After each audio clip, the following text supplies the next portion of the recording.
The King of Curses, a title bestowed upon the pinnacle of Jujutsu sorcery, Ryomen Sukuna, a force so terrifyingly evil that he was considered more of a calamity than a man due to his blatant disregard for those he views as mere insects compared to himself, as there isn't a single character in Sukuna's own verse who can stand on equal footing with the chaotic demon. However, we're not here to talk about how Sukuna would fare against his contemporaries in the world of Jujutsu Kaisen. No. We're here to talk about how the King of Curses would perform against the future King of the Pirates and current Emperor of the Sea, Monkey D. Luffy, by going over both characters' individual stats like AP, speed, and hacks in order to determine who wins this matchup and why.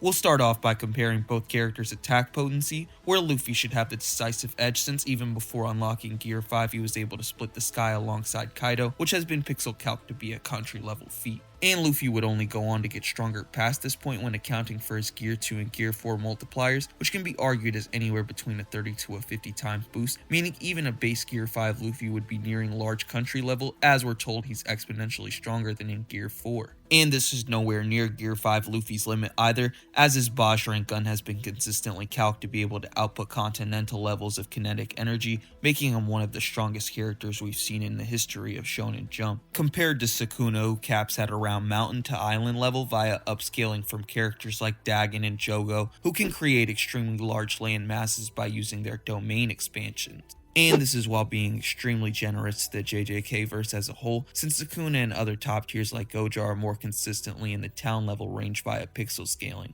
On top of the fact that creation feats don't necessarily equate to AP. And while I know that some people would argue that this is still downplaying Sukuna since special grades like himself should be at least country level via Kenjaku's statement, the fact of the matter is the scaling gets pretty inconsistent when you consider Kenny is only referring to a special grade's ability to take down a country's military, which isn't all that impressive from a power scaling perspective. Also, before anyone even tries to argue this in the comment section, I'd like to make it very clear that neither Yuki or any other top tier like Sukuna scales to her black hole, since even though it was going to destroy the entire planet, it's made very apparent that this was a suicide attack that Kenjaku was only able to survive by using Yuji's mom's curse technique, meaning it would be disingenuous to scale any JJK character's stats to this feat. Especially Sukuna, since his AP is kind of irrelevant anyway when getting into his hacks, as he can bypass opponents' conventional durability through his curse techniques Cleave and Dismantle, which are so potent that they can cut through an enemy's soul and even space itself. With the pinnacle of this technique being Sukuna's own domain expansion Malevolent Shrine, which uses both Cleave and Dismantle to relentlessly slash apart any and everything within a 200 meter radius, making it pretty much impossible to escape or defend against. Sukuna isn't just limited to his offensive abilities, however, as he's also a master of the reverse curse technique, which lets him heal from virtually any injuries that don't destroy his brain, making it extremely hard to kill bro without completely erasing him from existence or aiming for the head.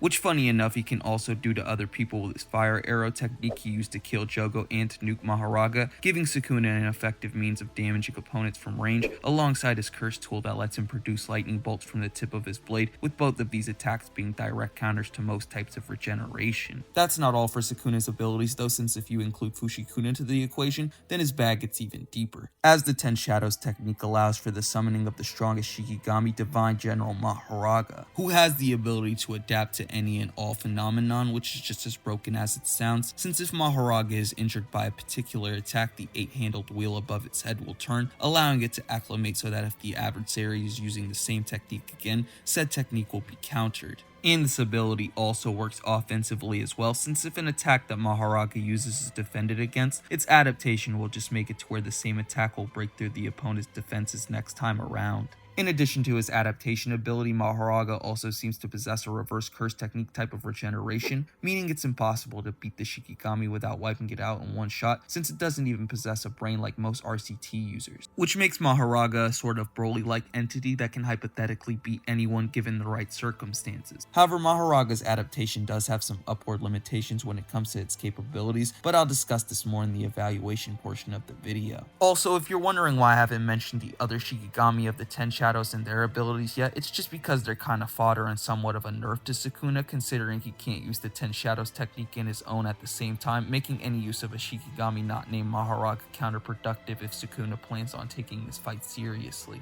With that being said though, we can now talk about Luffy and his hacks, which are pretty simple by comparison, as he has 3 main abilities, with the first of these being Rio, a technique that allows him to attack an opponent from the inside regardless of their durability on the outside, which can even affect an opponent's internal organs. Luffy's next ability, Future Sight, changes things up though, as it doesn't increase a user's offensive output, but rather it grants a user the ability to see moments ahead of time in a fight, allowing them to precog any move their opponent is going to make, which amps reaction speed to a completely different level. Luffy's final and possibly most busted ability though is his freedom to fight any way he wants, almost like a cartoon character, which is a byproduct of his rubberization that is now extended to Luffy's environment and anything he touches in Gear 5, similar to a Paramecia awakening. And while I know that you could argue Luffy's fighting ability is only limited to his imagination due to scanslations floating around the internet, the fact of the matter is, even if these scans were translated correctly, Luffy's imagination is still limited due to his belief that he ate the Gomu Gomu no Mi, which means Luffy still has the downside of his rubber abilities, giving him a weakness to cutting attacks, as well as additional disadvantages such as being overcome by Nika's foolish personality and the time limit imposed upon the form, which can leave Luffy vulnerable in battle,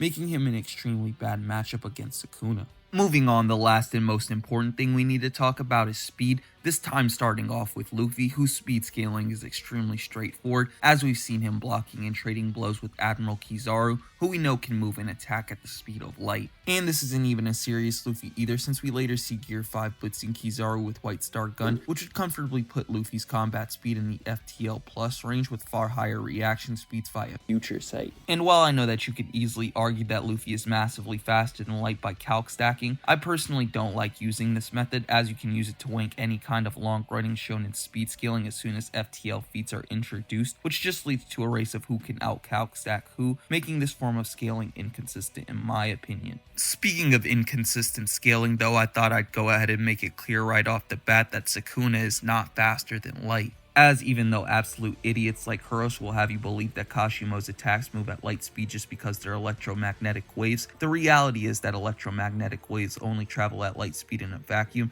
and not through air or the atmosphere, meaning Kashimo's curse technique attacks should be no faster than his normal attacks, which have been established to move at lightning speed, which travels at an average speed of around 1,280 times the speed of sound, slotting Sukuna in the massively hypersonic tier of speed. Now that I've scaled both characters in their entirety though, we can get into who I think wins. And right off the bat, I just want to say that this fight is extremely complicated due to factors such as Sukuna's domain expansion and Maharaga's adaptation ability, which could both theoretically kill Luffy even in the 5th gear, as well as due to other factors like the reverse curse technique, which can keep Sukuna from being killed even if severely wounded, and in a perfect scenario you could even argue Fushikuna would run out Gear 5's time limit with Maharaga and finish the fight when Luffy can't move. However, if we're being honest here, this scenario probably has a 1 in 100 chance of taking place, and almost every other fight would favor Luffy, as Sukuna and Maharaga can't overcome the blatant gap in stats with Hax alone, even with the adaptation ability, considering its upper limits are that Maharaga isn't able to adjust to physical capabilities like speed.